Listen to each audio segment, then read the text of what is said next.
Alright, so I switched to commercial, took this head off this chiller, and I'm punching tubes.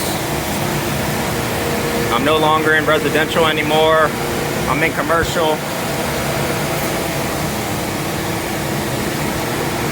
So this is what I'm doing. Apparently this is like a 1,000-ton chiller. It takes about 2,800 pounds of refrigerant. But this is what I'm doing right now. So. This is the carrier. All right, guys, take it easy. I'll have some more footage later down the road.